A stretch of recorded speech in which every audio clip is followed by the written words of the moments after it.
나는 어디서 무엇을 위해 살았는가?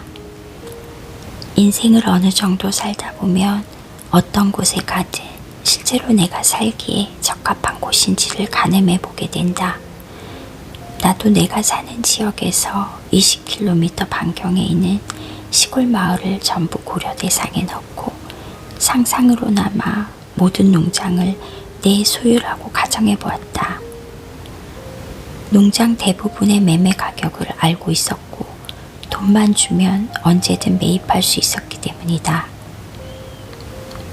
나는 모든 농장 부지를 직접 돌아다니면서 야생 사과를 맛보기도 했고 농장 주인을 붙잡고 농사일에 관한 이야기를 나누기도 했다.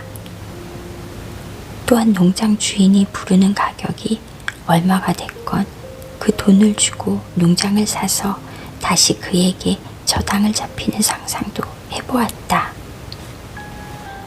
때로는 농장 주인이 부른 가격보다 훨씬 비싼 값을 매긴 적도 있었다. 대화를 좋아한 나는 농장 부지의 권리만 제외하고 모든 것을 사들여 농지를 경작하고 주인을 교화시키고 나서 다시 농부가 일을 계속할 수 있도록 넘겨주는 일도 머릿속으로 그려보았다. 이런 경험 때문인지 친구들은 나를 일종의 부동산 업자처럼 생각할 정도가 되었다. 나는 어디를 가든 자리를 잡고 살 수 있었고 그 때문에 주변 풍경도 나를 중심으로 펼쳐졌다. 라틴어로 집이란 세데스, 다시 말해 앉아 쉴 수 있는 곳이 아닌가? 그렇다면 시골에 앉아 쉬는 것이 더 좋을 것이다. 나는 얼마간은 활용될 가능성이 없는 부지들을 무수히 발굴해냈다. 마을에서 너무 떨어진 곳이라고 생각하는 사람도 있었지만 내가 보기에는 오히려 마을이 집터에서 멀리 떨어져 위치한 것으로 느껴졌다. 이 정도면 살만하다 싶은 곳이 생기면 1시간가량 근처에 머물면서 여름과 겨울을 보낸다고 상상해보고 어떻게 하면 몇 년의 시간 동안 겨울을 보내고 봄이 오는 것을 볼 수 있을까 고민해보았다. 추후 그곳에 살게 될 사람들은 어디에 집터를 내리든 한참 전에 그 상황이 예견되었다는 점을 믿어도 될 것이다. 과수원과 숲, 목초지로 어떻게 구분할지, 현관문 앞에 어떤 떡갈나무와 소나무를 남길지, 어디에서 보아야 그 오래된 나무들이 가장 멋들어지게 보일지 가늠하는 데는 오후 한나절이면 충분했다. 그리고 나서 그 땅을 그대로 내버려 두었다. 손대지 않고 내버려둬도 될 것이 많을수록 부자이기 때문이다. 그렇게 상상력을 발휘하여 몇몇 농장의 경우에 그토록 그리던 선매권까지 손에 넣는 꿈까지 꾸었지만 실제로 농장을 매입하는 어리석은 짓은 하지 않았다. 딱 한 번 실제로 농장을 소유할 뻔한 적이 있었는데 바로 홀로웰 농장을 구입한 때였다. 나는 곧바로 종자 선별을 시작했고 종자를 운반하는 데 필요한 외바퀴 수레를 만들 재료까지 모아두었다. 하지만 땅의 소유주가 권리를 양도하기 직전 소유주 아내의 마음이 바뀌어서 거래를 취소하게 되었다. 어떤 남자에게나 그런 아내가 있는 법이다. 땅 주인은 위약금조로 $10를 주겠다고 계약 해지를 제의했다. 솔직히 말하면 당시 내 수중에는 10센트밖에 없었다. 그 때문에 내가 10센트밖에 없는 사람인지, 농장을 소유한 사람인지, $10를 가진 사람인지, 아니면 세 가지 모두를 가진 사람인지를 도저히 가늠할 수가 없었다.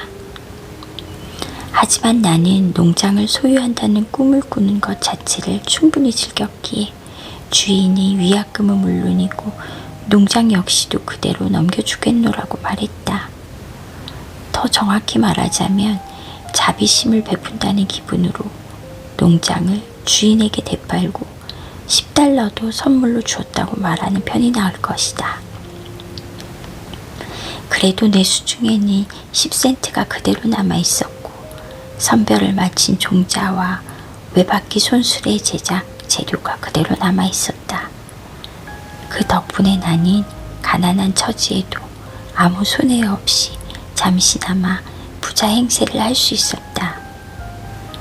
게다가 그곳의 풍경은 내 기억 속에 그대로 남았고 그 후 해가 바뀔 때마다 외바퀴 손수레가 없이도 당시 보았던 기억을 내 머릿속으로 떠올릴 수 있었다.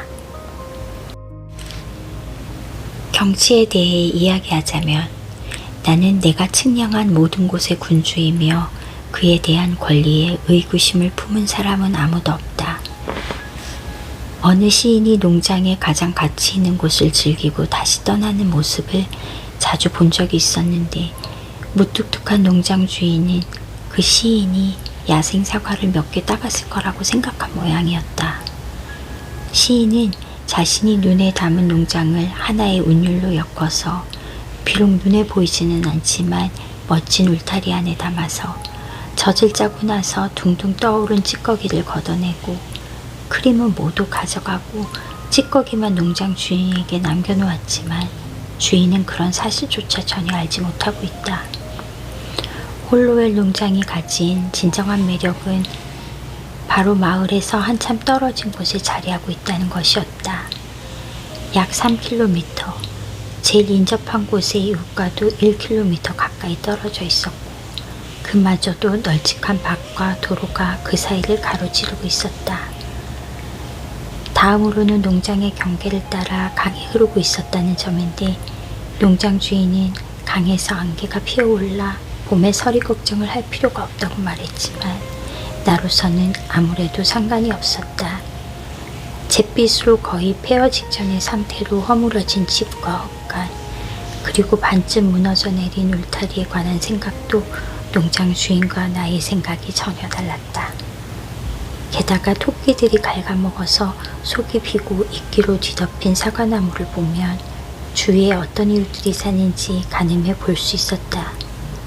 하지만 무엇보다도 나를 사로잡았던 것은 처음 배를 타고 그 강을 거슬러 올라갈 때의 추억이었다. 당시만 해도 울창한 꽃단풍나무에 가려서 그 집이 보이지 않을 정도였고 나무들 사이로 개가 짖는 소리만 들릴 따름이었다. 그래서 혹시라도 주인이 바위를 걷어내고 속이 빈 사과나무를 베어버리고 목조지 곳곳에 새로 자라난 어린 자작나무를 뿌리채 뽑아버리기 전에 그러니까 농장 주변을 정비하겠다는 마음으로 손을 대기 전에 그 농장을 손에 넣기 위해 이를 사들이고 분주히 움직였다. 앞서 말했던 여러 매력적인 요소들을 즐기기 위해서 온 세상의 짐을 어깨에 짊어진 아틀라스처럼 흔쾌히 그 농장을 경영할 각오가 되어 있었다. 물론 아틀라스가 그에 대한 부상으로 무엇을 얻었는지는 들어본 바가 없다. 나는 농장을 소유하는 대신 값을 지불하고 내 것으로 만들어 다른 사람의 방해를 받지 않고 지내야겠다는 생각 말고는 굳이 농장을 소유할 이유나 동기가 없었지만 어쨌든 기꺼이 모든 일을 감당할 마음가짐이 되어 있는 상태였다. 그대로 내버려 두기만 해도 농장에서 내가 원하는 모든 것을 풍성하게 수확할 수 있음을 알았기 때문이다. 하지만 앞서 설명했던 것처럼 홀로웰 농장에 소유하겠다는 계획은 농장 주인 아내의 변심으로 말미암아 물거품이 되었다. 따라서 조그만 텃밭은 꾸준히 가까웠지만 대규모 농장을 운영한다는 나의 꿈은 씨앗을 준비하는 선에서 마무리되고 말았다. 사람 대부분이 씨앗은 오래 묵힐수록 좋다고 생각하는데 시간이 씨앗의 품질을 구분해준다는 점만은 분명한 사실이다. 따라서 막상 씨를 뿌릴 때가 되어 실망할 가능성은 매우 줄어들 것이다. 하지만 동시대를 살아가는 사람들에게 최대한 오랫동안 어디에도 구속받지 말고 살아가라 당부하고 싶다. 농장일에 얽매이던 교도소에 갇혀 살진 어딘가에 구속된다는 사실은 매한가지이기 때문이다. 평소 나의 경작 안내서의 표본으로 삼고 있는 카토는 농업론에서 다음과 같이 말했다. 물론 내가 읽었던 번역서에서는 이 구절을 도무지 이해할 수 없게 번역해두기는 했다. 농장을 소유할 계획이 있다면 머릿속으로 몇 번이고 다시 고민해보라. 농장을 살피는 데 필요한 수고를 아끼지 말라. 한 번만 둘러보면 모든 걸 알 수 있다고 자만하지 마라. 만약 좋은 농장이라면 보면 볼수록 마음에 들 것이다. 나 역시도 괜한 욕심 때문에 농장을 사지는 않을 것이고 살아있는 동안 계속 그곳을 둘러볼 생각이며 세상을 떠난 후에도 그곳에 묻히고 싶다. 그러면 그 농장은 더더욱 내 마음에 들 테니까. 이번에 소개하려는 실험은 같은 종류의 두 번째 시도로 편의상 2년간의 실험을 1년으로 축약하여 자세히 설명하겠다. 앞서 말했던 것처럼 나는 절망을 달래기 위한 손갈을 쓰려는 것이 아니라 내 이웃들을 잠에서 깨우기 위해 이른 아침 횃대에 올라앉은 수탉처럼 최대한 기운차게 허풍을 떨어보려는 것임을 기억해 주기 바란다. 처음 숲속의 털을 잡은 날, 그러니까 낮과 밤을 통틀어 숲에서 지내기 시작한 날인 1845년 7월 4일 우연히도 독립기념일이었다. 당시만 해도 집이 완전히 마무리되지 않아서 겨울을 나기에는 역부족이었다. 회벽도 굴뚝도 없이 겨우 비바람만 막아줄 정도였다. 벽에는 비바람의 얼룩이 지인 거친 널판지가 둘러있었고 군데군데 틈새가 있어서 밤이 되면 바람이 불어 쌀쌀했다. 하지만 잘 다듬은 하얀 기둥과 새로 대패질을 한 문틀과 창틀 덕분에 집이 말끔하고 바람도 잘 통했다. 특히 아침 햇을 받아 목재가 촉촉하게 젖기라도 하는 날에는 정오가 되면 목재 사이로 수액이 배어나올 것 같은 환상이 들 정도였다. 적어도 나의 상상 속에서만큼은 내 집은 온종일 언젠가 방문한 산 위의 외딴 집을 떠올리게 했다. 산속의 그 집은 회벽을 칠하지 않는 통풍이 잘 되는 오두막으로 잠시 외출을 나온 신이 머물고 여신이 치맛단을 끌며 거닐기에 부족함이 없는 곳이었다. 내 거처로 불어오는 바람 역시도 산등성이에서부터 불어온 것이라 지상에서 들리는 음악 중에서 끊어진 선율, 다시 말해 천상에서 들리는 음악 중 아름다운 부분만을 연주했다. 아침이면 쉴 새 없이 바람이 불어오고 창조의 식구는 끊임이 없었다. 하지만 이를 귀에 담을 수 있는 사람은 드물다. 이처럼 조금만 속세에서 벗어나도 올림포스 산은 어디에서나 만날 수 있다. 배를 소유했던 것만 제외하면 이젠 내가 소유했던 것처는 잠깐씩 사용한 천막이 전부였다. 그 천막은 돌돌 말린 채로 지금도 다락방에 잘 보관되어 있다. 하지만 예전에 소유했던 보트는 이제 몇 사람의 손을 거쳐 시간의 강을 따라 저 멀리 흘러가 버렸다.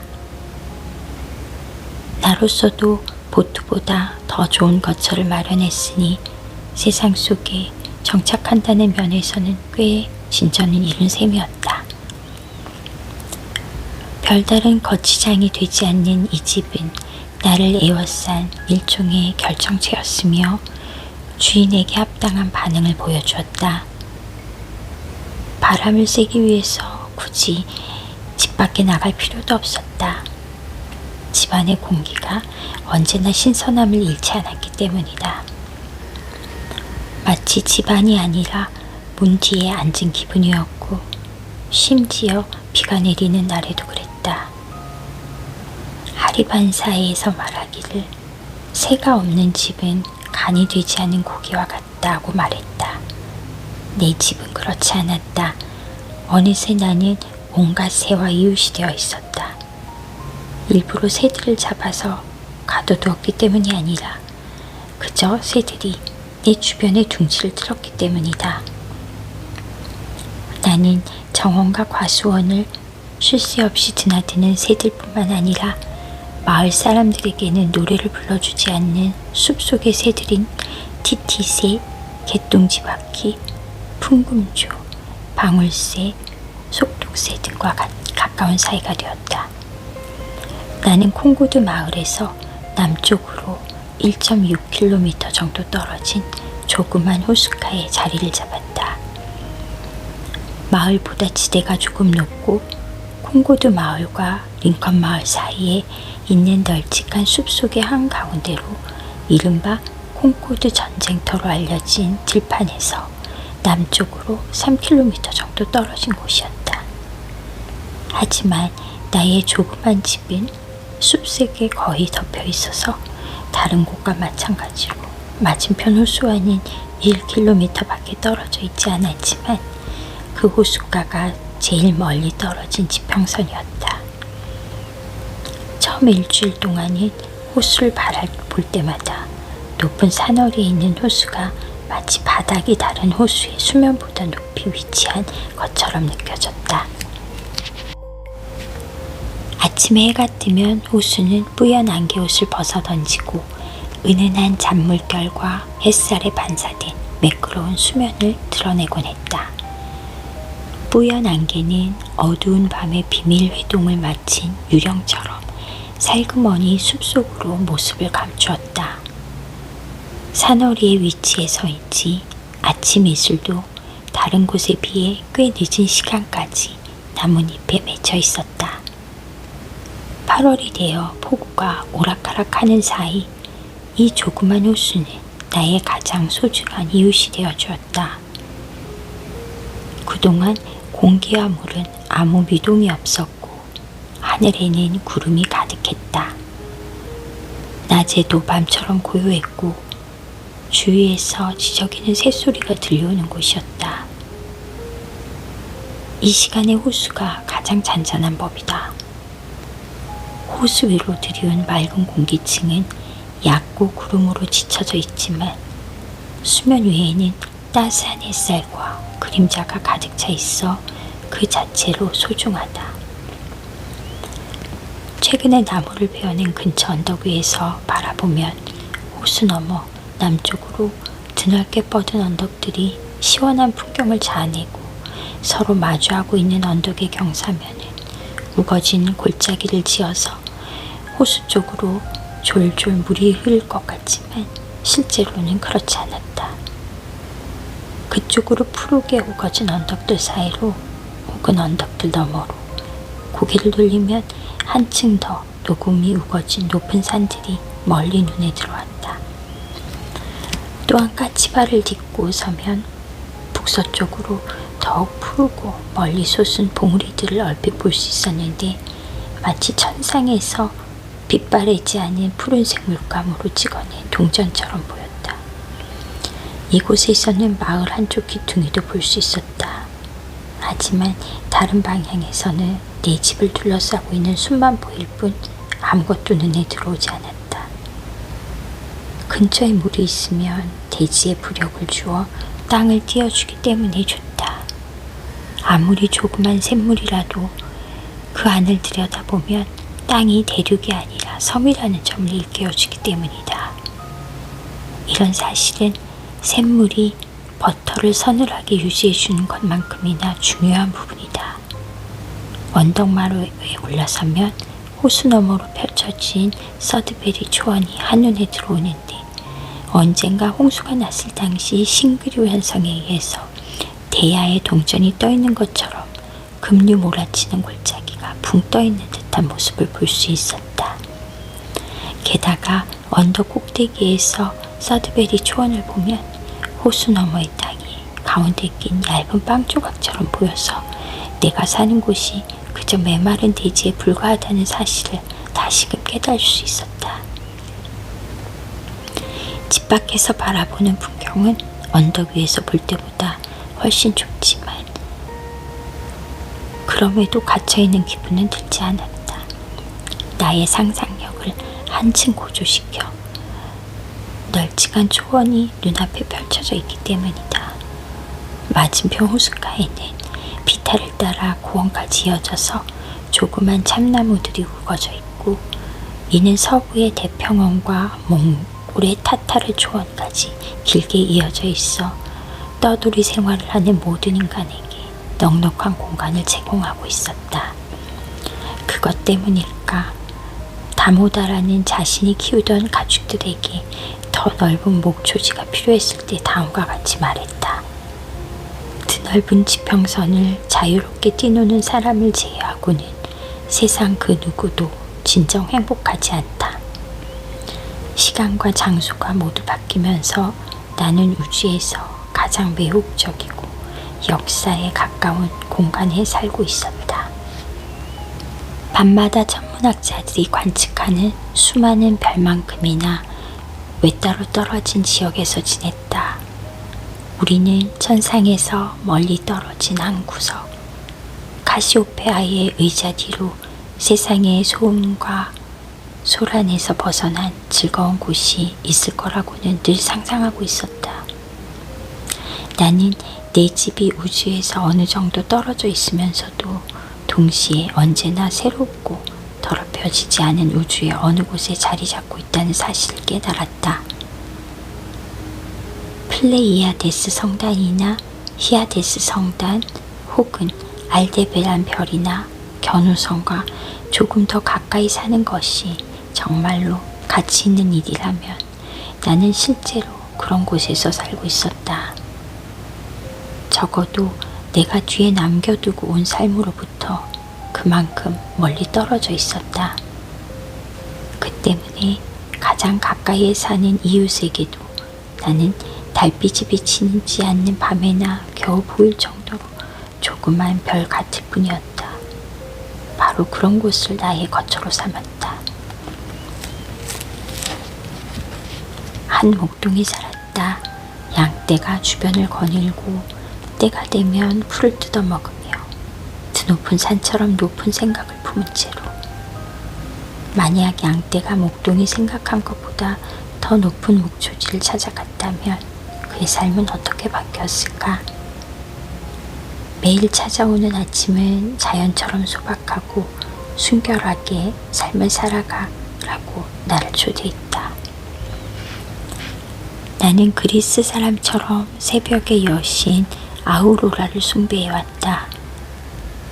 아침 일찍 눈을 떠서 호수가로 나가 목욕을 했는데 이는 일종의 종교의식이었고 내가 한 일 중에서 가장 잘한 일이라고 생각했다. 중국 탕왕의 욕조에는 다음과 같은 글귀가 새겨져 있다고 한다. 매일 자신을 새롭게 하라. 이를 반복하고 또 반복하고 평생을 반복하라. 나는 그 말의 뜻을 이해할 수가 있었다. 아침은 영웅의 시대를 되살려내는 법이니까. 이른 새벽 현관과 창문을 열고 앉아 있으면 눈에 보이지도 상상할 수도 없는 모기 한 마리가 온 집안을 헤매고 다니는 앵앵 소리를 들을 수 있다. 나는 그 모기 소리에도 예로부터 명성을 칭송했던 어떤 나팔 소리 못지않은 감동을 느낄 수 있었다. 이는 호르메스의 진홍곡이며 그 자체로 자신의 분노와 방랑을 노래하며 허공을 맴도는 일리아스이자 오디세이아이다. 그 소리에는 어딘지 모르게 우주의 기운이 배어 있었다. 또한 이 세상의 영원한 활기와 생식력을 금지당할 때까지 계속 광고하는 것이기도 했다. 아침은 하루 중에서 가장 기억할 만한 시간이자 각성의 시간이었다. 아침에는 졸음이 가장 덜하다. 밤낮을 가리지 않고 온종일 잠에 빠진 우리의 몸도 적어도 아침에 1시간 정도는 완전히 깨어있다. 만약 타고난 기질에 의해 잠에서 깨지 않고 하인의 손이 닿아야만 잠에서 깬다면 새로운 에너지와 내면의 열망에 의해 또한 그와 동반되는 천상의 음악과 대기를 가득 채운 향기에 의해 깨어나는 것이 아니라 공장에서 들리는 종소리에 깬다면 그런 날은 최소한 바로 전날보다 더 고귀한 삶을 살 수 있다고 기대할 수 없을 것이다. 그렇다면 어둠이 비로소 열매를 맺고 환한 빛 못지않게 소중하다는 사실도 자연스럽게 입증된다.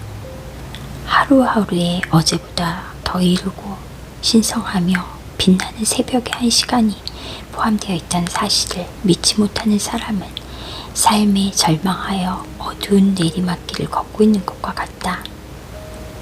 감각적인 삶의 일부라도 이를 중단해버리면 우리 영혼은 물론이고 신체 기관이 매일 아침 활력을 되찾고 그로 말미암아 다시 한번 고결한 삶을 영위하기 위해서 애쓰게 된다.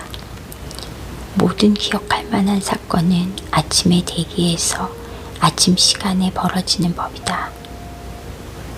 베다에서도 모든 지성은 아침과 함께 잠에서 깬다고 말했다. 모든 시인과 영웅들은 memnon처럼 오로라의 자식이고 해가 뜰 때 비로소 자신의 음악을 토해낸다. 이처럼 태양과 보조를 맞추고 활발하고 기운에 가득 찬 사고를 하는 사람에게 하루는 언제나 아침이다. 시계바늘이 몇 시를 가리키든 다른 사람들이 어떤 태도로 일을 하건 중요하지 않다. 아침은 내가 온전히 깨어있으며 내면의 새벽이 깃드는 시간이다. 도덕적 개혁은 잠을 떨치려는 노력과 같다. 잠에 빠져 있었던 것이 아니라면 자신의 하루를 형편없이 보내야 할 이유가 무엇이란 말인가? 그렇다고 해서 계산에 서투른 것도 아니지 않은가? 만약 졸음에 빠져 있지 않았다면 무언가를 이뤄내고도 남았을 것이다. 수많은 사람이 육체 노동을 위해 깨어있지만 효과적으로 지성을 발휘할 만큼 온전히 깨어있는 사람은 100만 명의 하나뿐이다. 게다가 시적인 삶이나 신성한 삶을 살아갈 정도로 깨어있는 사람은 1억 명 중에 하나에 불과하다.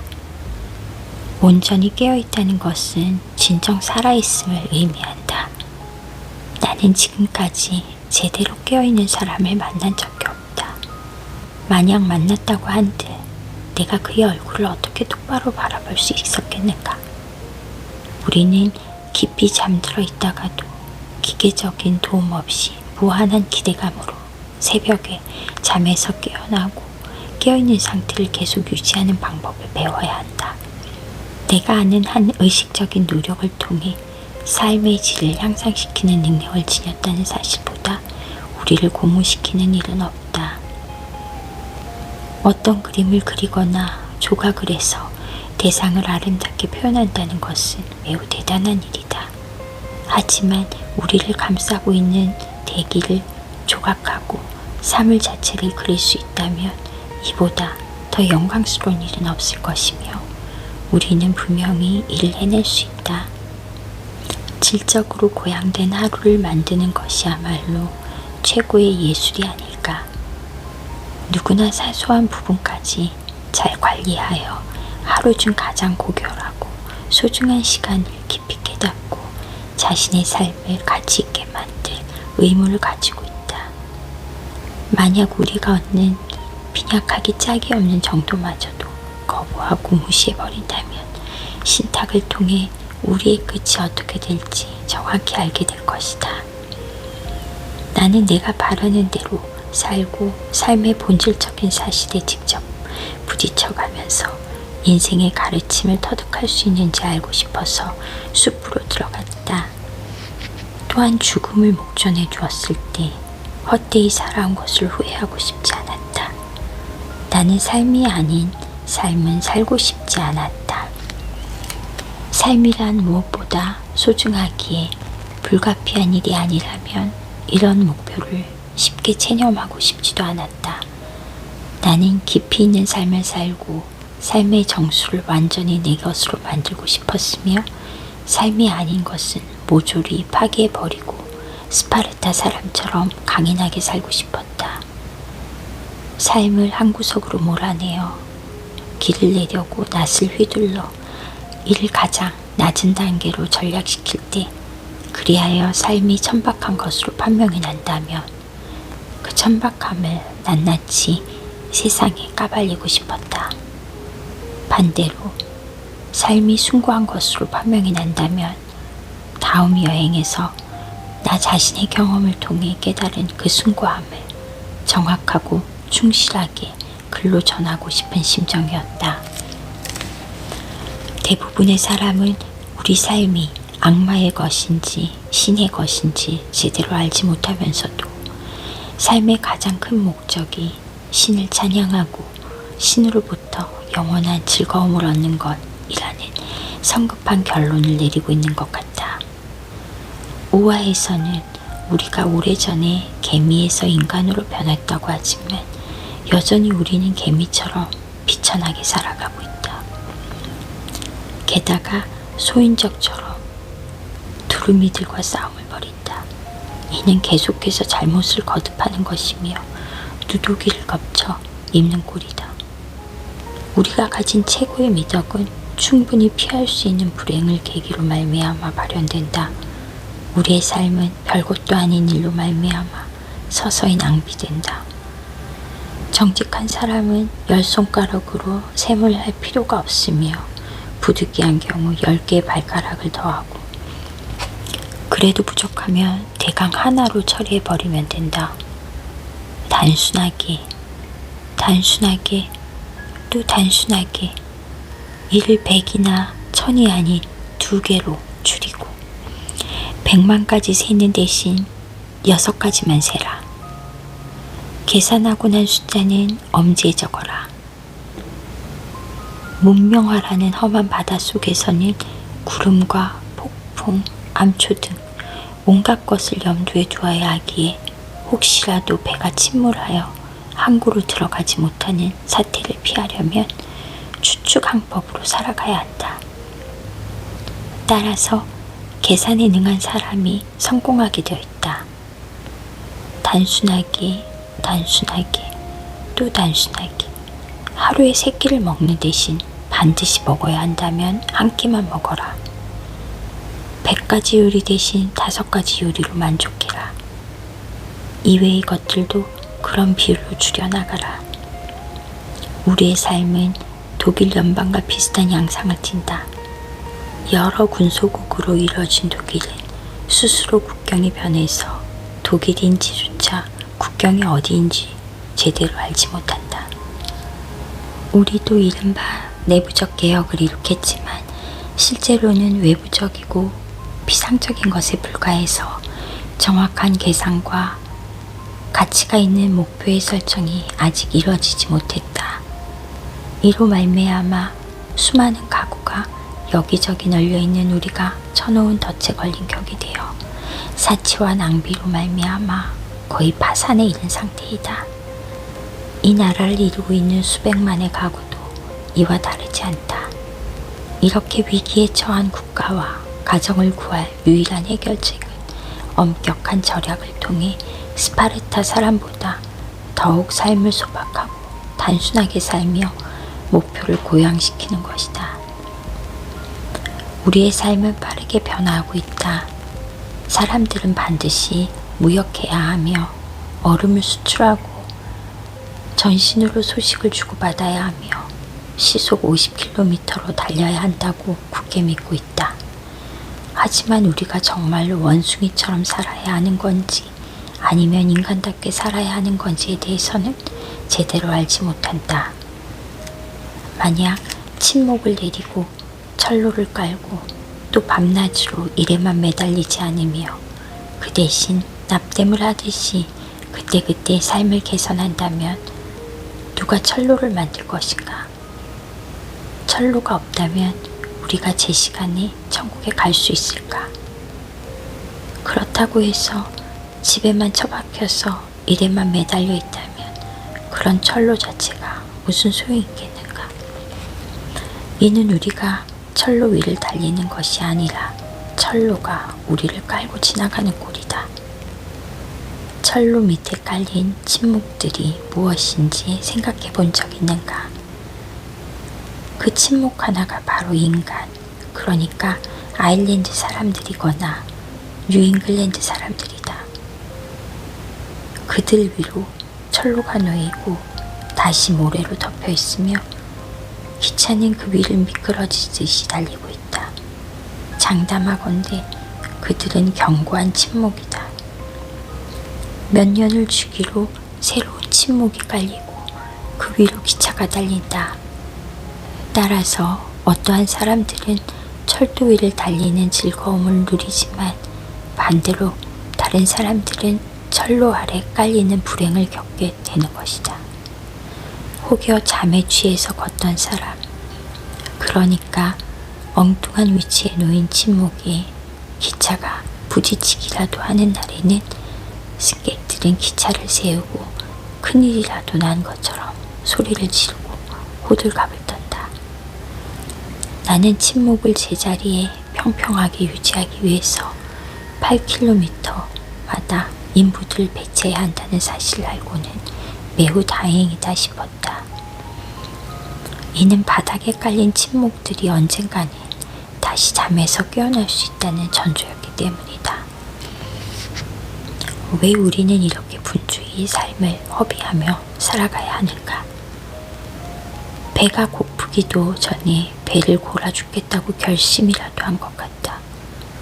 우리는 제대로 바느질을 한 땀 해놓으면 나중에 9번의 수고를 덜어낼 수 있다고 말하면서도 내일 9번 바느질 해야 하는 수고를 덜기 위해서 1000번의 바느질을 하느라 여념이 없다. 다들 일 때문에 바쁘다고 하는데 정작 중요한 일은 하나도 없다. 무도병에 걸려서 머리를 가만히 쉬지 못하게 하는 것 같다.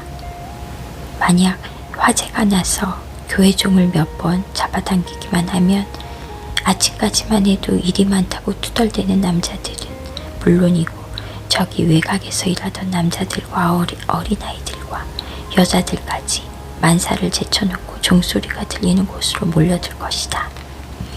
그렇다고 해서 불길에 타들어가는 재산을 구하려는 게 아니라 그저 불구경을 하기 위한 것이다.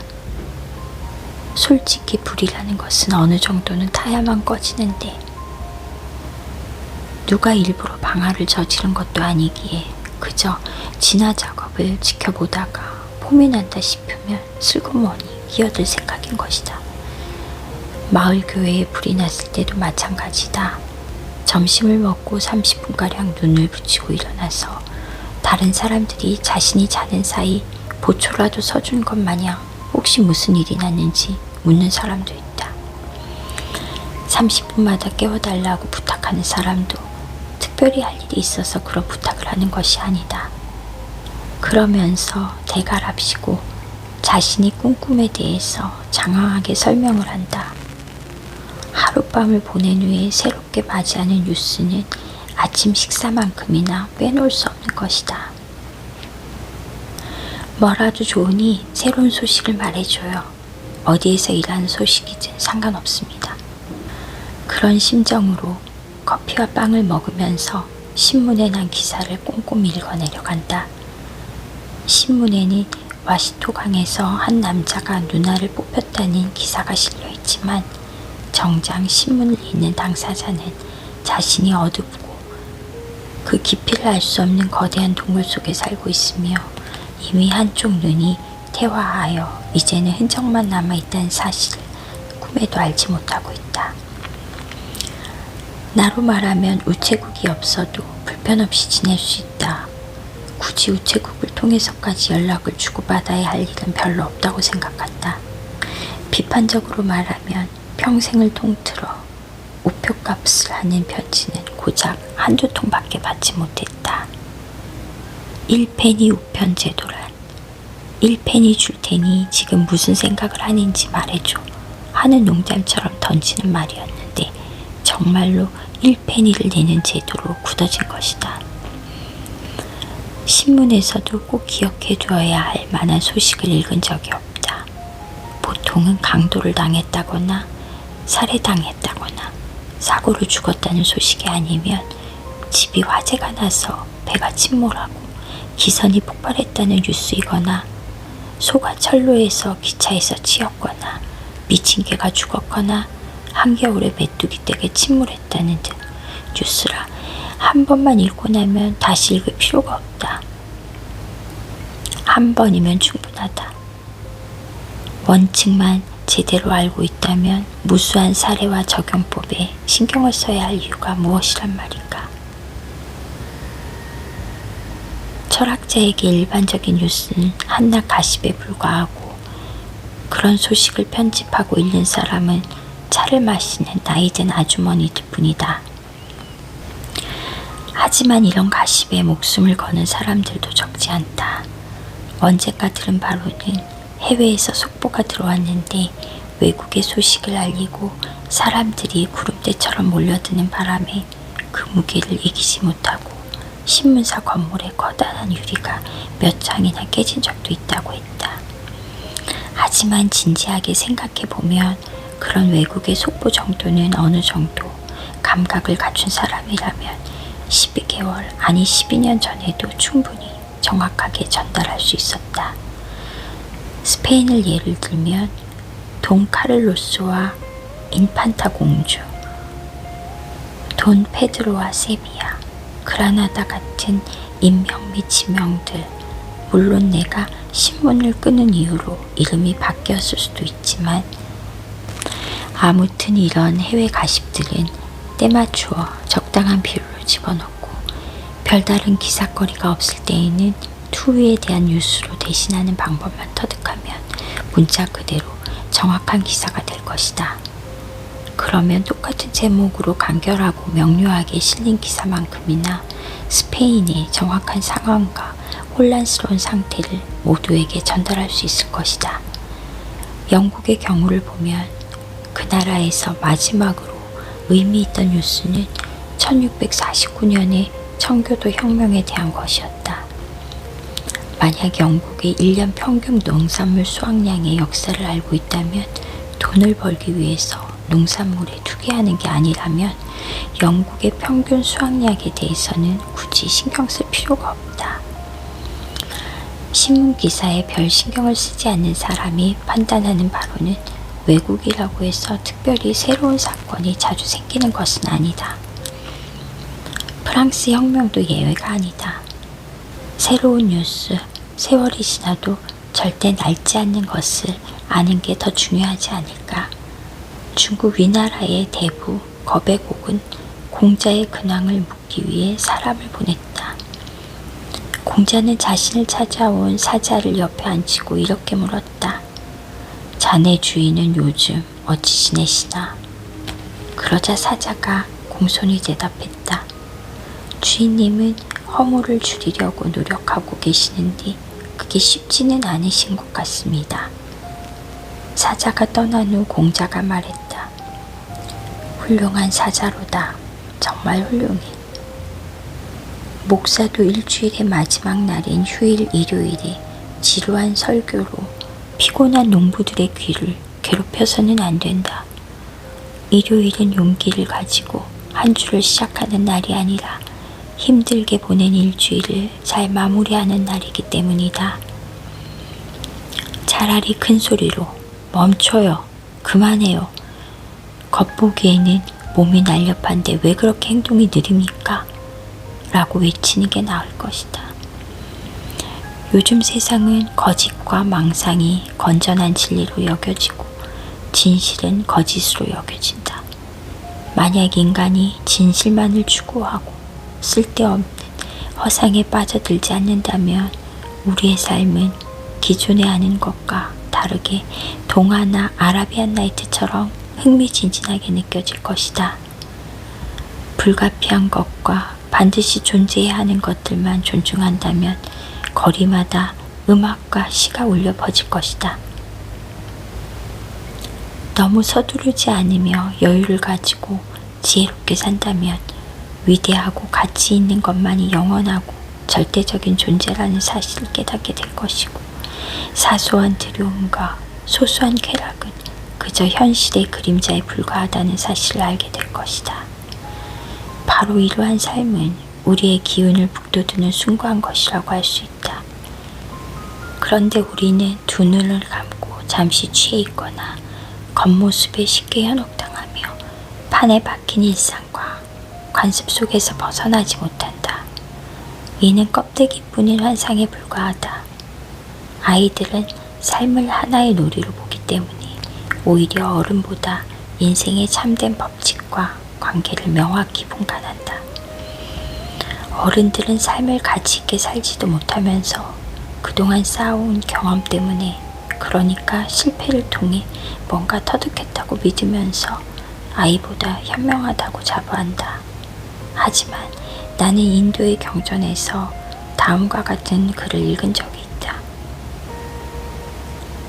어릴 때 왕궁에서 쫓겨나 나무꾼의 손에서 자란 한 왕자가 있었다.